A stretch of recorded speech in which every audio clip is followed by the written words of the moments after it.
Vamos abrir no livro de Malaquias, que é o último livro do Velho Testamento, fica antes de Mateus. Malaquias capítulo 1, versículos 1 e 2. Paulo nos diz assim: sentença pronunciada pelo Senhor contra Israel por meio de Malaquias. O Senhor diz: eu sempre os amei, mas vocês perguntam, como é que nos amaste? E agora nós vamos no capítulo 4, versículos 4 e 5 e 6. Malaquias 4, versículo 4 a 6. Lembre-se da lei de Moisés, meu servo, a qual lhe prescrevi em Horebe para todo Israel, a saber, estatutos e juízos. Eis que eu lhes enviarei o profeta Elias, antes que venha o grande e terrível dia do Senhor. Ele converterá o coração dos pais aos seus filhos, e o coração dos filhos aos seus pais, para que eu não venha e castigue a terra com maldição. Então, muito interessante que Malaquias, ele é o último livro do Antigo Testamento. E ele começa com uma afirmação maravilhosa, o Senhor dizendo: eu vos tenho amado. Mas termina o livro, a última palavra do Velho Testamento é a palavra maldição. Então, por um lado, nós temos o amor do Senhor, abrindo seu coração, falando que amava o seu povo, mas por outro lado ele termina com uma sentença de que se o povo não se voltasse para ele, e que se eles não atendessem aos mandamentos, às diretrizes do Senhor, o Senhor viria e feriria a terra com maldição. Nada é por acaso na Bíblia, e a gente precisa realmente considerar os ensinamentos, o que o Senhor quer nos ensinar com tudo que Ele falou para nós no Antigo Testamento. Talvez poderíamos nos perguntar, por que devemos estudar Malaquias? Por que deveríamos considerar o livro de Malaquias para esse tempo agora que nós estamos vivendo? Existe uma chave para responder por que precisamos considerar os escritos do Senhor no Antigo Testamento. A gente pode ver isso no livro de Romanos, capítulo 15, o versículo 4. Vamos olhar rapidamente esse texto. Romanos, capítulo 15, que nos diz assim: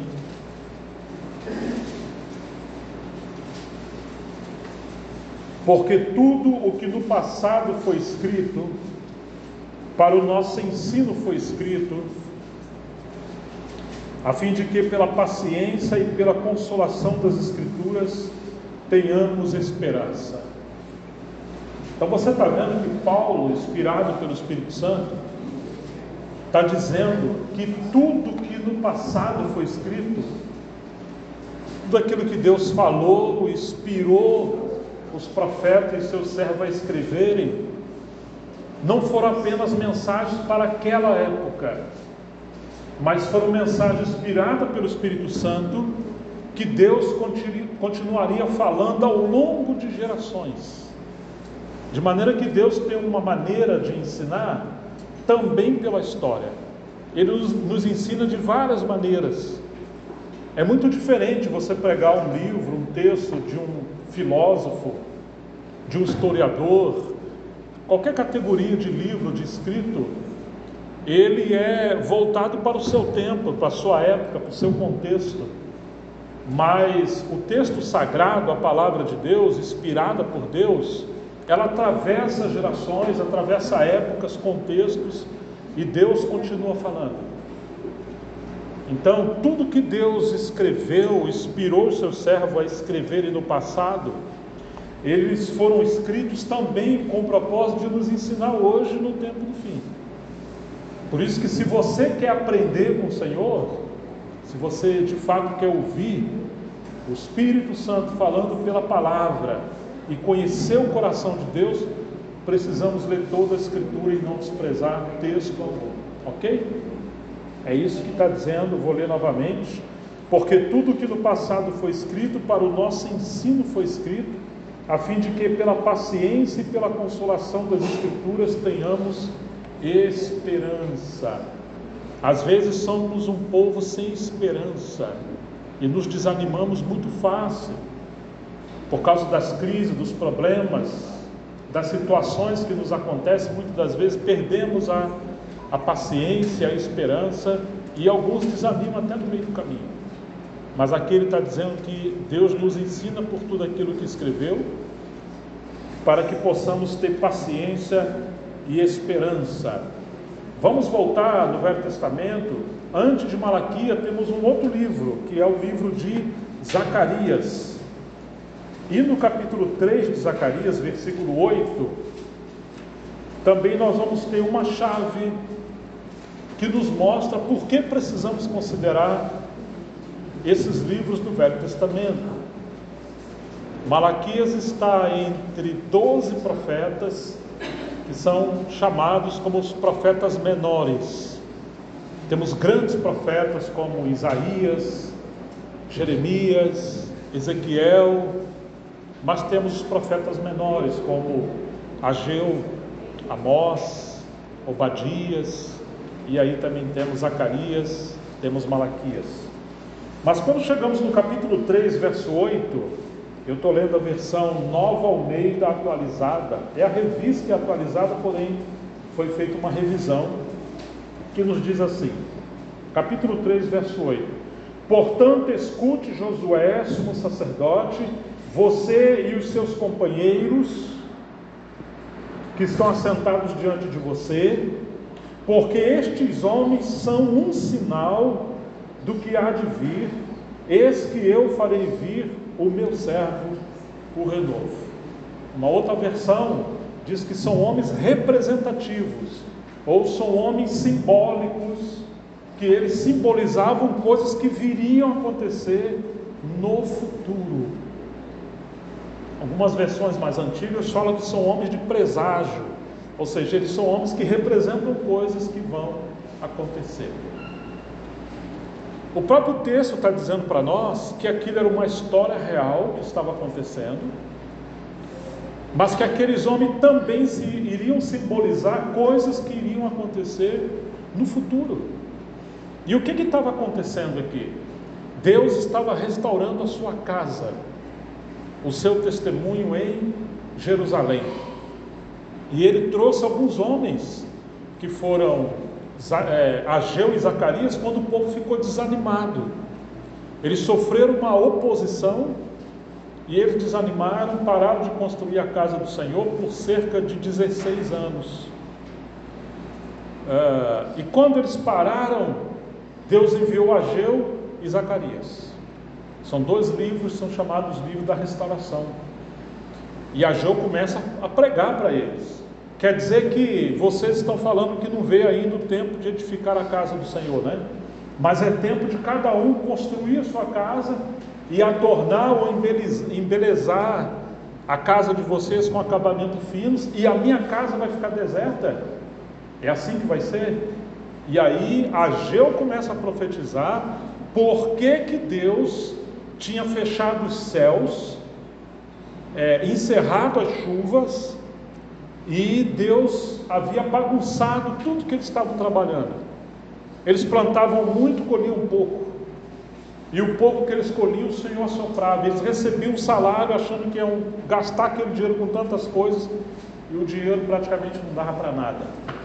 Então a terra sofreu tragédias, e Deus estava afetando o clima, a natureza, os fenômenos. E tudo aquilo estava acontecendo por um único motivo. Aquele remanescente que havia voltado de Babilônia havia abandonado a casa do Senhor. Então aí surgiram Ageu e Zacarias. Mas aqueles homens, eles eram homens que simbolizavam coisas que iam acontecer. Tá certo, irmãos? Temos dois motivos para considerar os livros do Velho Testamento, e nesse tempo nós vamos considerar um pouco sobre Malaquias. Uma, Paulo falou em Romanos 15, verso 4, que tudo que foi escrito também para o nosso ensino, e aí vamos poder ter paciência e esperança, aprender o que Deus está fazendo também nesse tempo, olhando para o que Ele fez no passado. E em segundo lugar, nós acabamos de ler em Zacarias que aqueles homens, embora fossem literais, históricos, reais aquela história, eles eram homens que representavam coisas que iam acontecer, a tal ponto que o nome desses homens também tem uma representatividade muito grande, porque representa a missão que eles tinham. Malaquias, a palavra Malaquias significa mensageiro de Jeová, ou o mensageiro. Praticamente ninguém sabe quem era Malaquias, porque ele não deixa um histórico. Ele propositadamente mostra que a mensagem era mais importante que o mensageiro, que a atenção não tinha que ser para o mensageiro, a atenção tinha que ser para a mensagem. E ele está trazendo, quando você pode ver vamos voltar para o livro de Malaquias, capítulo 1.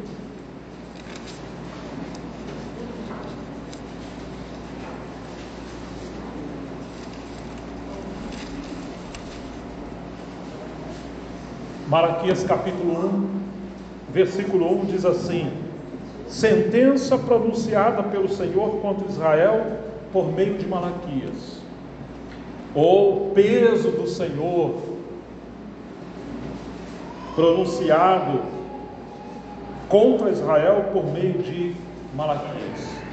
Então você está encontrando que Deus tinha algo contra o seu povo. Deus tinha uma sentença contra o seu povo. O seu povo estava andando disperso. E Deus agora traz uma palavra de profecia muito pesada. Por isso que aqui está dizendo sentença. Algumas versões falam fardo. E Deus usou o seu servo para falar essa sentença.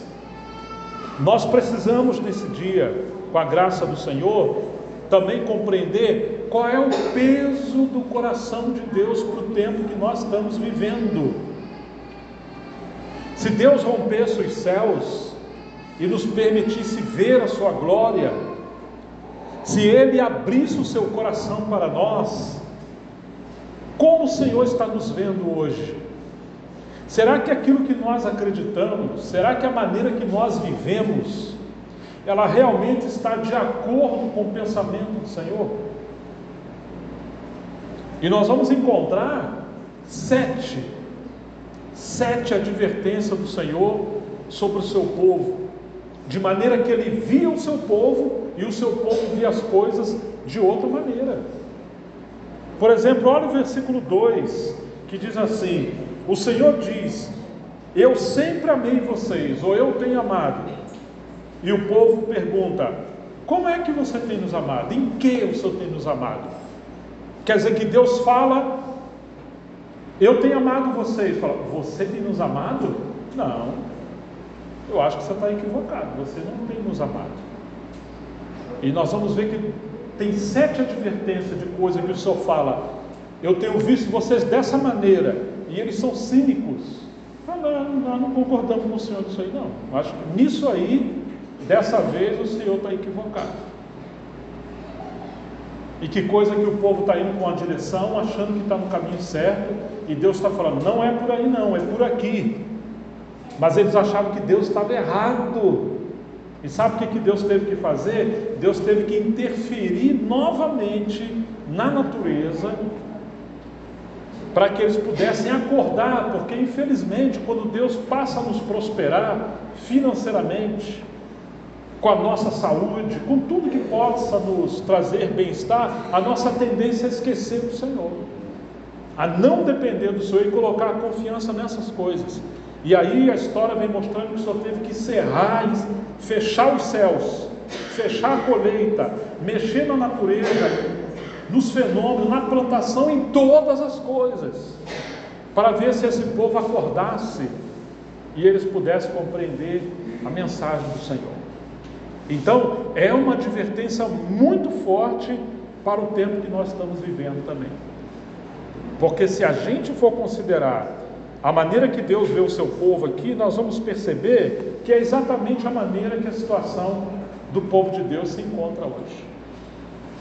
E Deus teve que contar, sabe por quê aqui? Com um remanescente. Dentro já de um remanescente, ele teve que contar com um punhadinho de pessoas, porque a maioria já não estavam querendo ouvir o que o Senhor estava falando. Só para a gente contextualizar um pouco esse período de Malaquias, Malaquias profetizou cerca de 100 anos após o retorno de um remanescente que saiu do cativeiro babilônico. Devido à desobediência e à idolatria do povo, Deus usou Jeremias para profetizar de que se o povo não se arrependesse, eles seriam levados para o cativeiro na Babilônia, e lá eles iam ficar um tempo presos lá. Alguém lembra aqui quantos anos esse povo ia passar no cativeiro babilônico? 70 anos eles iam ficar presos ali no cativeiro, por causa da desobediência e por causa da idolatria. Depois dos 70 anos, Daniel, que era um profeta, que também está entre os livros dos profetas menores, ele estudando as Escrituras, ele descobriu que o tempo que Deus havia profetizado ou prometido por Jeremias, que o povo ia ficar cativo ali, havia se cumprido. E o que Daniel faz quando ele descobriu isso? Será que ele falou assim, bom, já que Deus falou que ele vai soltar o seu povo e vai voltar para Jerusalém, ok, então ele vai fazer, eu não tenho responsabilidade com isso. Foi isso que Daniel fez? O que Daniel fez? Ele passou a interceder e até a jejuar. Quando Daniel estava orando e intercedendo, houve uma movimentação de anjos dos céus e houve uma batalha de Miguel, e Gabriel teve que vir ajudar ele, porque as potestades malignas que estavam dominando o povo de Deus no cativeiro não queria que o povo de Deus saísse do cativeiro, queria que ficasse preso lá. E a oração de Daniel estava incomodando, porque Deus estava ouvindo. Depois que Daniel continua intercedendo e essa vitória chega, Ciro, que era o rei da Pérsia, e que coisa interessante, existiu um profeta chamado Isaías, um profeta maior, que havia profetizado 150 a 200 anos antes de Ciro. Ele profetizou que Ciro seria chamado pastor de Deus, e ele iria edificar uma casa para Deus lá em Jerusalém. Você imagina isso? Então Ciro agora, no período que o povo de Deus está cativo, ele descobriu isso. Como que ele descobriu se ele não era um hebreu?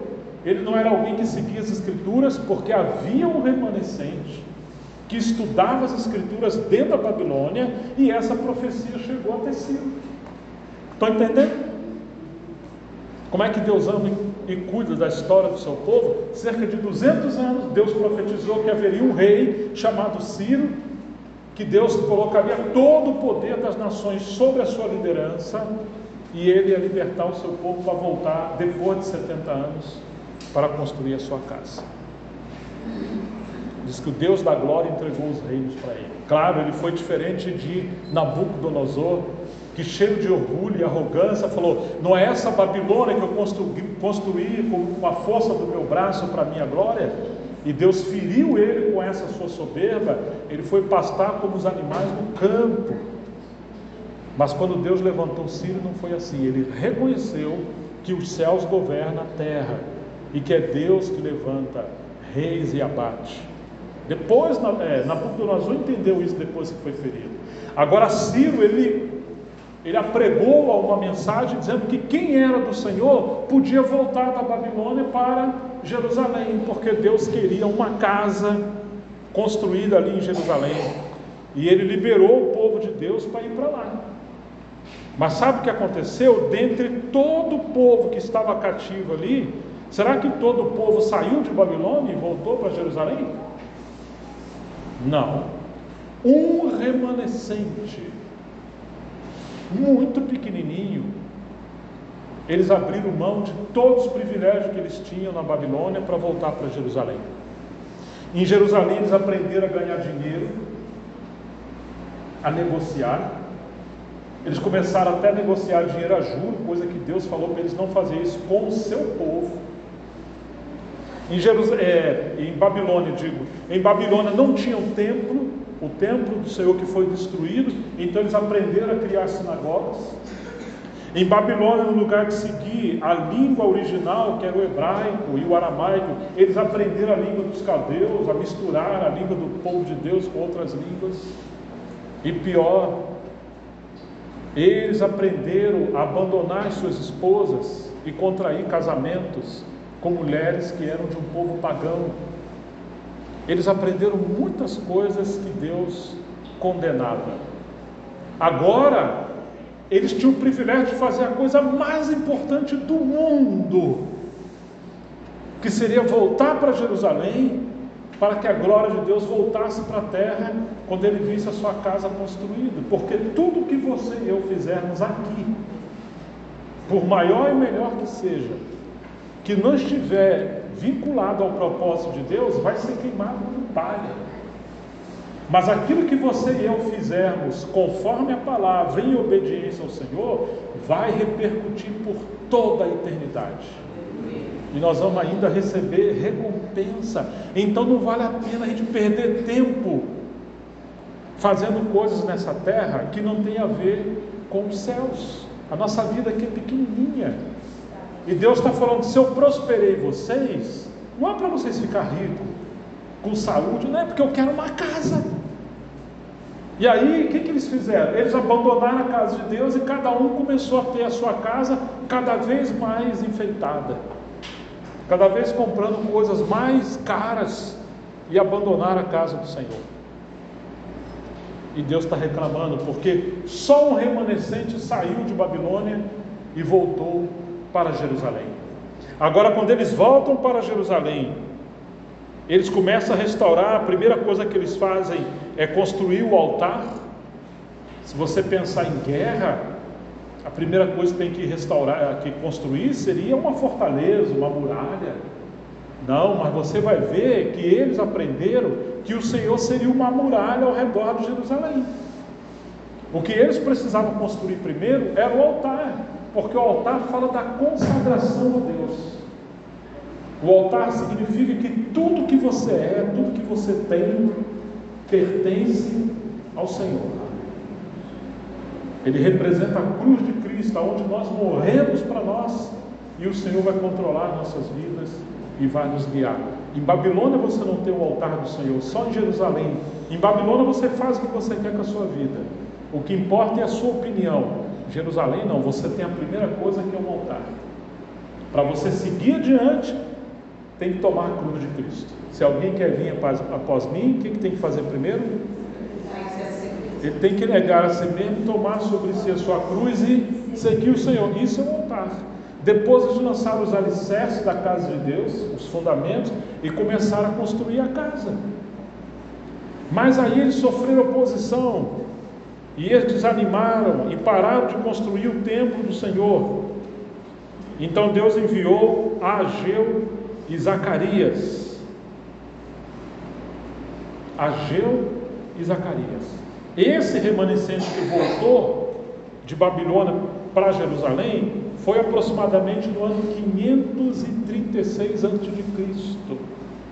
E Malaquias veio 430 anos antes de Cristo, ou seja, cerca de 100 anos depois desse remanescente. Ageu e Zacarias vieram ajudar Zorobabel e Josué quando a obra de Deus parou lá em Jerusalém, de edificar a casa de Deus. E a gente vai ver que depois de Ageu e Zacarias, depois que a obra de Deus parou por cerca de 16 anos, cerca de 70 anos depois que eles voltaram de Babilônia para Jerusalém, Deus enviou um outro homem para ajudar ele, chamado Esdras. Esdras era um escriba da palavra, e ele veio embelezar a casa de Deus e trazer a lei de volta, ensinar o povo de Deus. Vamos recapitular. Jeremias profetizou o cativeiro porque o povo era desobediente. Aí eles foram levados para onde? Para que lugar que eles foram levados? Babilônia. E lá ficaram quantos anos? 70. Dentro da Babilônia tinha um homem de Deus estudando as escrituras e entendeu que o tempo de cativeiro acabou. Quem era esse homem?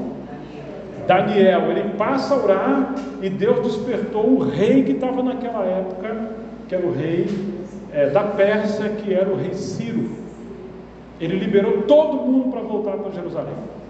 Todo mundo voltou? Não. Um remanescente. 2,5% que voltou. Alguns falam 5%, mas voltou cerca de 50 mil pessoas. Eles voltam, e é interessante que quando eles voltaram, o rei deu para eles todos os tesouros da casa, os objetos, os utensílios que eles tinham, que representavam os dons e os ministérios da casa do Senhor. Eles voltam para Jerusalém e eles edificam a primeira coisa, que foi, eu falei o que foi. O que foi que eles construíram primeiro? O altar. Se nós estamos voltando para o princípio da restauração, o princípio de Jerusalém, a primeira coisa que tem que restaurar é o altar. Irmãos, aqui não é lugar para a sua opinião. Jerusalém não é lugar para você ter algum benefício. Não é lugar da exaltação humana, da teimosia, do estrelismo, da divisão. Não é nada disso. Jerusalém não é lugar para você ter vantagem com alguma coisa. Jerusalém é um lugar para a vontade de Deus ser feita. É o reino de Deus, porque Ele quer uma casa para a sua habitação. É um lugar de consagração. Depois eles lançaram os alicerces. E aí vem a casa. Quando desanimaram, Deus enviou 2 profetas. Quem foram? Ageu e Zacarias. O templo então é construído. E depois vem um homem da palavra que Deus trouxe, cerca de 70 anos depois, que foi Esdras. E aí nós temos o livro de Esdras. Bom, Esdras continua no seu ministério. Depois que a casa e o ministério de Esdras prosperou, Deus levantou um outro homem para ele restaurar não mais o templo, mas as muralhas ao redor de Jerusalém. Estamos numa sequência aí dos livros da restauração. Quem foi esse homem? Neemias. Aí você tem o livro de Neemias. Se você começar a ler o livro de Neemias, você fala assim: nossa, parece que Neemias não está reconhecendo e valorizando o ministério de Esdras e dos demais. Porque Neemias, ele soube que as muralhas estavam destruídas, estavam incendiadas. E ele vai lá fazer uma supervisão. Quando ele volta, ele fala: vocês não estão vendo a ruína que nós estamos? A vergonha, o opróbrio que nós estamos? Venha, vamos reconstruir as muralhas. Ele já não está falando da casa de Deus, ele está falando das muralhas. Por isso que a gente precisa entender o ministério de cada irmão, de cada servo do Senhor aqui. É uma obra de complementação, onde um só nunca vai conseguir fazer todo o propósito do Senhor. Então, depois de Esdras, vem Neemias para restaurar os muros, e Neemias conclui essa obra. Ele segue adiante. Neemias, ele fica ali trabalhando, e ele vem cerca de 13 anos depois do ano 70, voltando para Jerusalém, lá pelo ano 455, né? Ele foi o governador de Judá. Era um homem que tinha uma liderança maravilhosa, e por cerca de 12 anos ele trabalhou restaurando os muros. O sacerdócio foi restaurado, os muros foram restaurados, o povo estava feliz. O povo estava tão feliz que houve um reavivamento nesse período, e eles deram mais do que o próprio Senhor havia determinado. O povo estava tão feliz que eles entregaram sua própria vida, eles passaram a trazer os seus dízimos, ofertas, eles trabalharam, tudo foi restaurado, e eles deram mais do que esperavam. Que tempo de avivamento maravilhoso! porque o povo ouviu a palavra do Senhor e obedeceu. Mas o que aconteceu? Neemias voltou para Jerusalém. E sabe o que aconteceu depois que Neemias voltou para a Babilônia? O povo começou a se esfriar, começou a esmorecer, começou a deixar a obra de Deus de lado. Isso durou cerca de 10 anos. E a condição espiritual desse remanescente em Jerusalém começou a declinar muito. Preste atenção nisso, viu?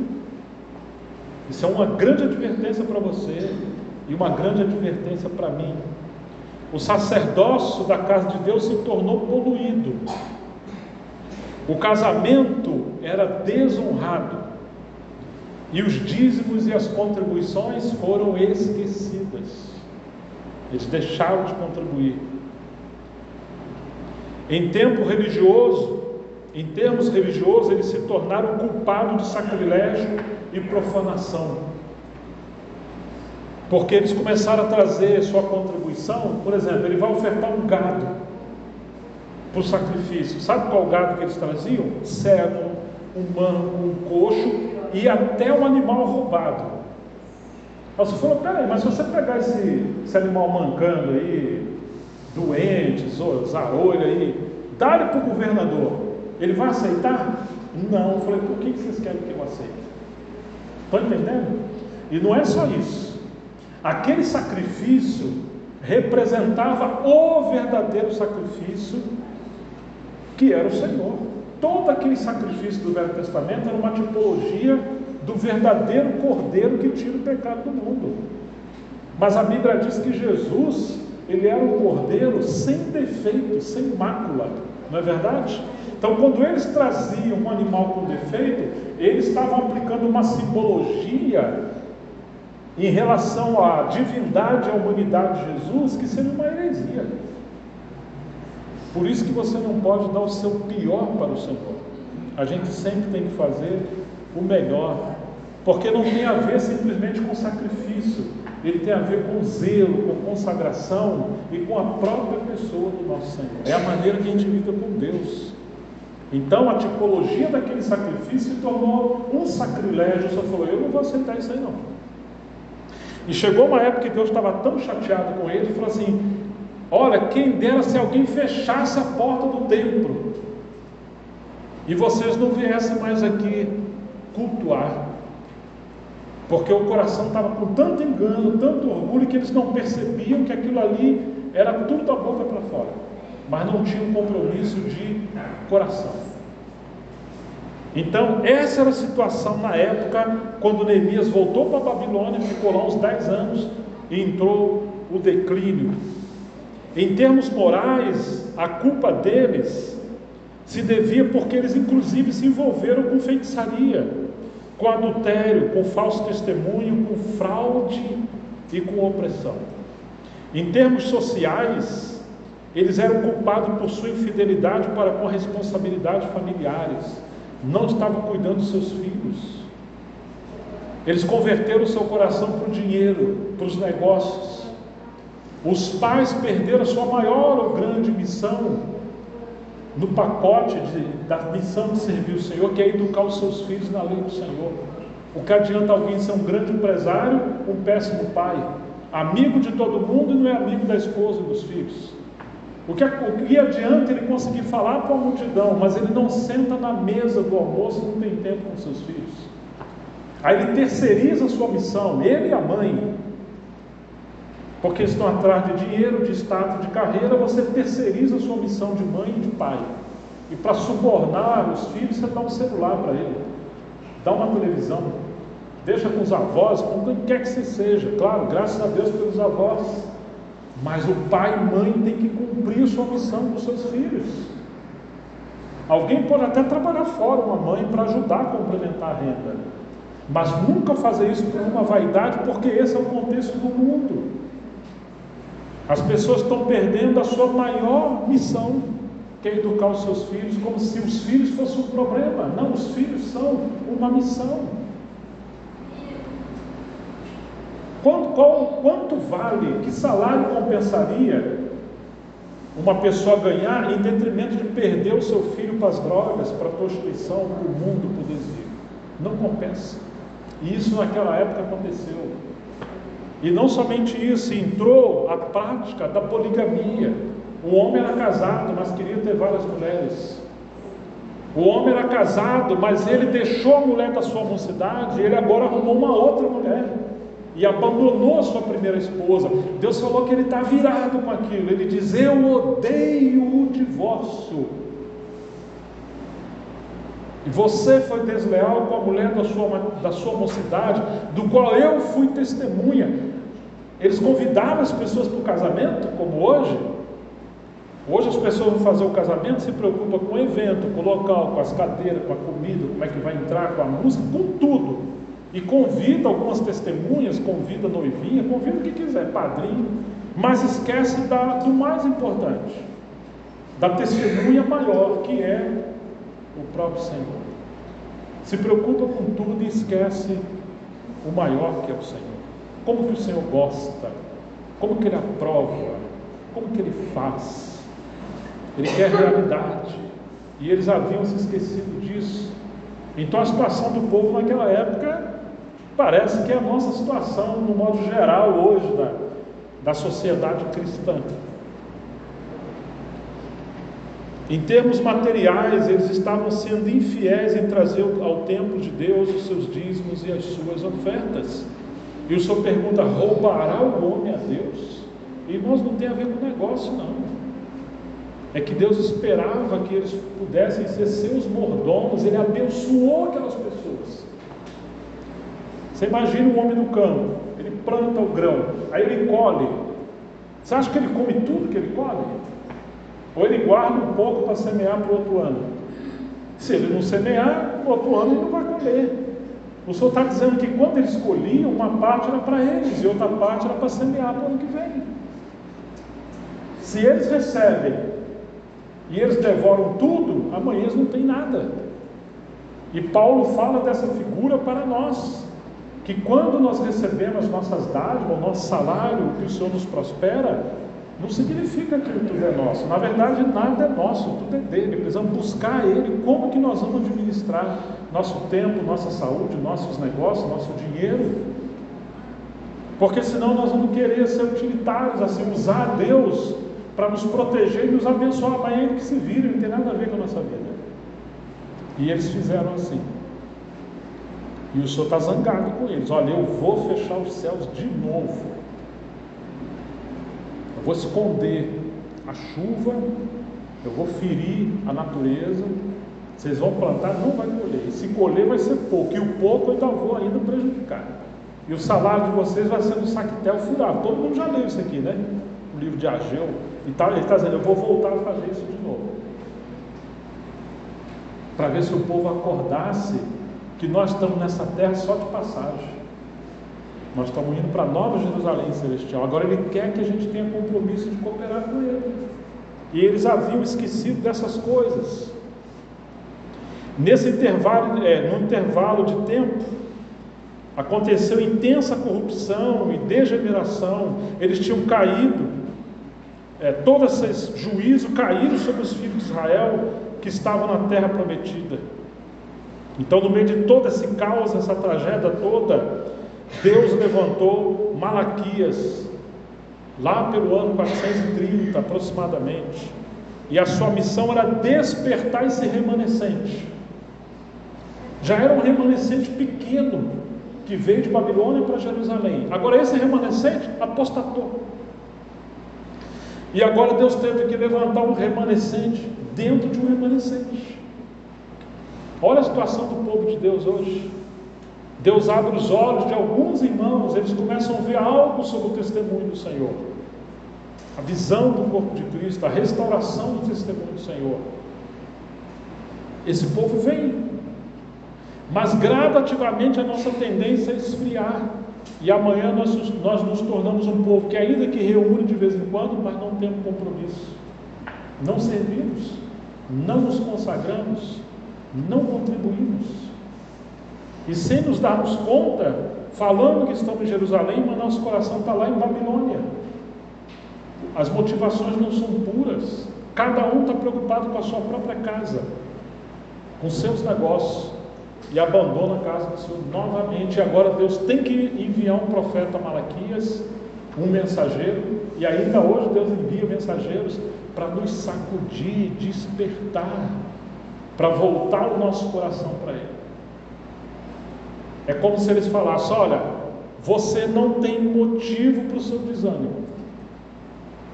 Ah, mas aconteceu aqueles problemas, divisões. Sim, ele sabe o que aconteceu, e isso é mais motivo de você ter responsabilidade com as coisas do Senhor e não imitar aquele erro. É mais um motivo para a gente ser um remanescente fiel, porque naquele dia nós vamos estar contra diante do Senhor. Deus quer testemunhas fiéis, e Malaquias vem para acordar esse povo. Então, Neemias ele volta de novo para Jerusalém no final da sua carreira, e Malaquias foi um cooperador que está advertindo o seu povo, e o povo ouviu a mensagem, muitos deles. E aí no capítulo 13 de Neemias, você vai ver que o sacerdócio foi ordenado novamente. Na época de Neemias, a casa de Deus foi abandonada, porque o povo deixou de contribuir financeiramente. Os levitas, que Deus falou que eles não teriam herança na terra, mas o Senhor seria o seu galardão, eles voltaram para o campo para trabalhar. Aí eles deixaram o ministério. Então a casa de Deus ficou abandonada. É como hoje, o Senhor falou: a seara é grande e o que mais? São poucos trabalhadores, mas o pouco que tem, a gente vai e mata eles. Nós não cuidamos deles, né? Nós não cuidamos. E a seara continua sendo muito grande, são poucos trabalhadores. Nesse período, a casa de Deus ficou abandonada, porque o servo de Deus teve que ir para o campo trabalhar, porque o povo foi desleal com a sua contribuição. Então, Neemias, ele veio de novo de Babilônia, encontrou Malaquias, provavelmente exortando o povo, e agora foi restaurado o ministério da casa do Senhor. Malaquias, ele tratou da causa como profeta, ele viu a origem dos problemas. E Neemias, como governador, ele então colocou a casa, o ministério e as demais coisas, ele colocou em ordem, ele tratou com os efeitos desses problemas. Então, por meio desse esforço combinado,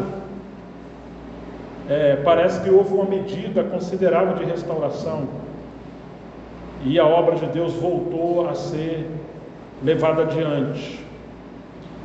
E eu acho que nós sabemos que depois de Malaquias, que foi o último profeta do Velho Testamento, houve um silêncio que os historiadores costumam chamar de silêncio profético. Alguém já ouviu ou já estudou, sabe quantos anos temos entre o livro de Malaquias e Mateus, ou os livros lá do Novo Testamento? Quantos anos Deus ficou em silêncio ali? 400 anos. As Bíblias mais antigas, entre Malaquias e Mateus, ou o Velho Testamento e o Novo, tinha 4 páginas em branco. Você já reparou se a sua Bíblia tem? Ou alguma Bíblia antiga tinha? As Bíblias hoje, a maioria não tem não. Vamos ver, essa que eu estou usando aqui também não tem não. As antigas tinha.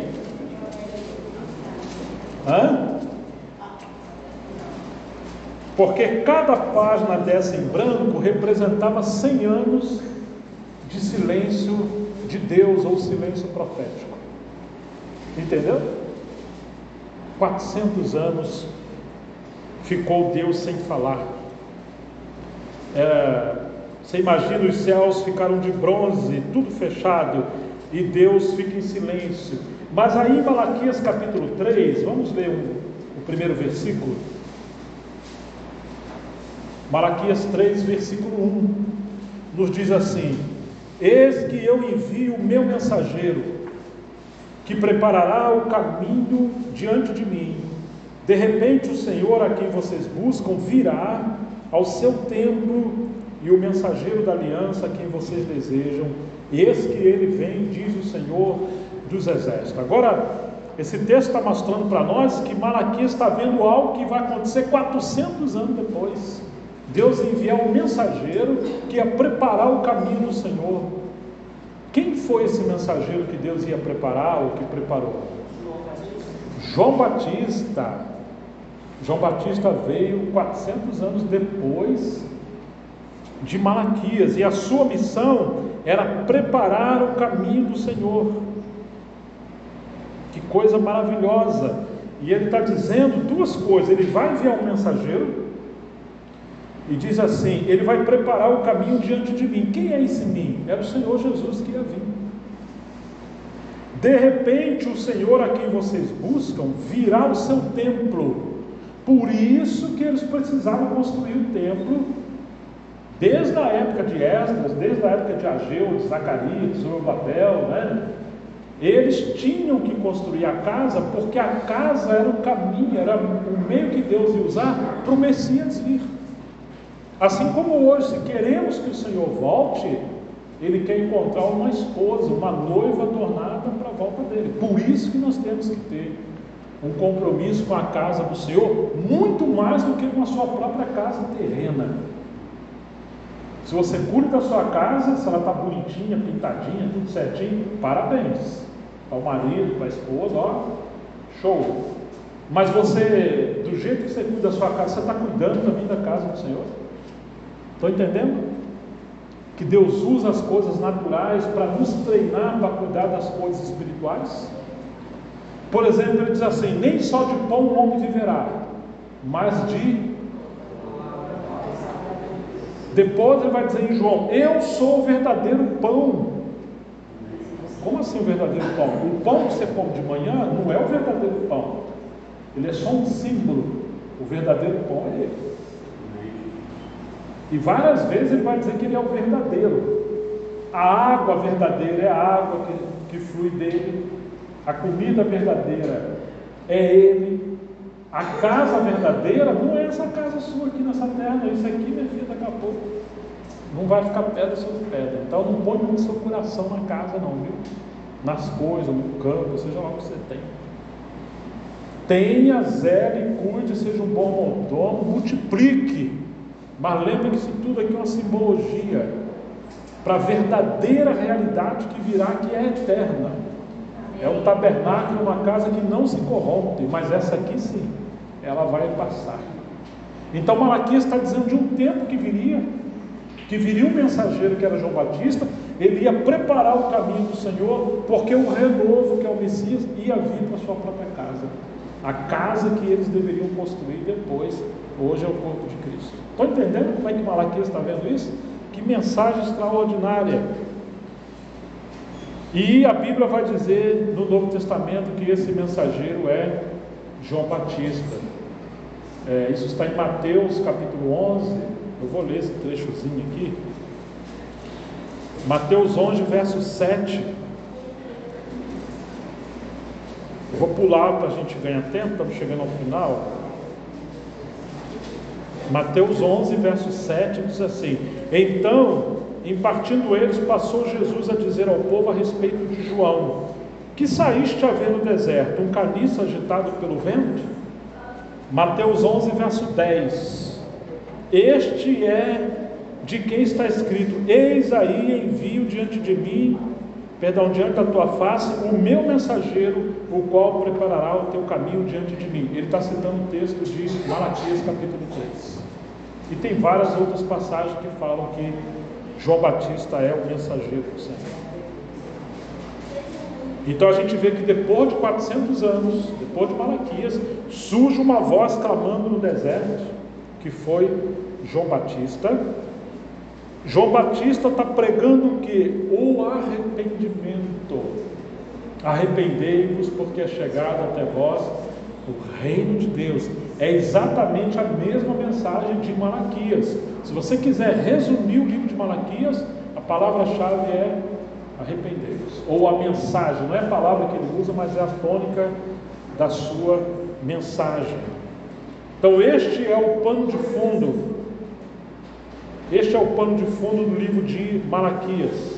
Malaquias está ligando o Antigo Testamento com o Novo. Ele é um livro singular, porque todo o livro nos é apresentado como um debate. Ele, inspirado pelo Espírito Santo, ele fala uma sentença e ele traz à tona os pensamentos que estavam escondidos no coração do povo de Deus. O povo estava discutindo e desprezando o Senhor. E aí temos dois lados, do debate, Deus e Israel. O profeta fala tanto por Deus como pelo povo. A palavra de Deus veio ao profeta e ele apenas entregou a palavra para Israel. Foi um homem fiel. No entanto, ele expôs os corações daquele povo por meio do Espírito Santo. Ele colocou os seus pensamentos do povo de Deus em palavras que eles provavelmente não ousariam falar de maneira tão clara, porque o povo desprezou o Senhor, falava palavras rudes, sem rodeios, e Malaquias trouxe isso para a luz. Vamos ver 7 demandas, nós já estamos chegando ao final, não vamos explicar, mas vamos só marcar quem estiver anotando e quiser anotar, e se Deus nos der graça amanhã e depois, nós vamos então compartilhar. Nós temos 7 queixas de Deus com o seu povo, que revela a lamentável situação de apostasia e sua decadência. Lembre-se que é um remanescente que veio de Babilônia para Jerusalém. O primeiro está no capítulo 1, versículo 2. Eu vos tenho amado, diz o Senhor, mas vós dizeis, em que tem nos amado? Número 2, capítulo 1, verso 6. O filho honra o seu pai, o servo honra o seu senhor. Se eu sou pai de vocês, onde está a minha honra? E se eu sou o Senhor, onde está o respeito para comigo? Diz o Senhor dos Exércitos. Mas vós dizeis, ó sacerdotes que desprezais o meu nome, vós dizeis, em que desprezamos nós o teu nome? Terceira sentença, capítulo 1, verso 7. Ofereceis sobre o meu altar o pão imundo, e ainda perguntais, em que te havemos profanado? Nisto que pensais, a mesa do Senhor é desprezível. Quarta sentença, capítulo 2, verso 17. Enfadais o Senhor com as vossas palavras, e ainda dizeis, em que te enfadamos? Quinta sentença, capítulo 3, verso 7. Desde os dias dos vossos pais vos desviaste dos meus estatutos e não os guardastes. Tornai-vos para mim, e eu me tornarei para vós outros, diz o Senhor dos Exércitos. Mas vocês respondem, em que havemos de tornar? Sexta sentença, capítulo 3, verso 8. Roubará o homem a Deus? Todavia vós me roubais e dizeis, em que te roubamos? E a última, que é o capítulo 7, a sétima sentença, capítulo 3, verso 13, 3:13. As vossas palavras foram duras para mim, diz o Senhor, mas vós dizeis, que temos falado contra ti? Ou em que nossas palavras têm sido duras contra ti? Então você vê que o povo era cínico, E havia uma obsessão. Irmãos, obsessão é uma doença. Obsessão é pior do que a mentira, tá? Porque mentira você sabe que está mentindo, mas obsessão você acredita que a sua mentira é verdadeira. E pior, você quer convencer as pessoas de que aquela mentira que você está falando é verdade. E se as pessoas não acreditam, você fica chateado com elas. Vocês já ouviram alguém falar, fulano matou o outro por amor? Já ouviram isso, Isso é obsessão. O amor não faz isso. Então, a obsessão é fruto do orgulho. A pessoa vai entristecendo o Espírito Santo, vai entristecendo, vai menosprezando a palavra, até o seu coração se tornar como pedra. E amanhã ele está acreditando que o seu estado é bom, ainda que Deus está dizendo que é ruim. Deus fala, você está desviado, eu estou desviado, eu sou mais santo que você. Ele não aceita ouvir conselho, ele não aceita ser pastoreado. Isso é doença, isso é obsessão. E o povo estava com obsessão. Tudo que Deus falou, ele falou, nós? Tem certeza que está falando conosco? Eu acho que está enganado. Não está vacilando. Estão entendendo?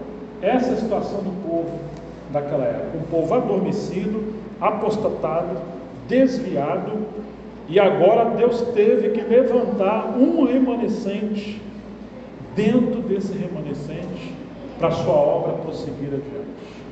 Então, que o Senhor tenha compaixão de nós, é um livro extremamente importante, e que nós sejamos esse povo, que possamos ouvir a voz do Espírito Santo e voltar o nosso coração para o Senhor. Vamos terminar lendo o capítulo 3, versículo 16. 3,16. Então os que temiam o Senhor falavam uns com os outros. O Senhor escutou com atenção o que diziam. Havia um memorial diante dele para os que temem o Senhor e para os que se lembram do seu nome. Eles serão a minha propriedade peculiar naquele dia que prepararei, diz o Senhor dos Exércitos, e eu os pouparei como o homem poupa o seu filho que o serve. Então vocês verão mais uma vez a diferença entre o justo e o ímpio, entre o que serve a Deus e o que não serve.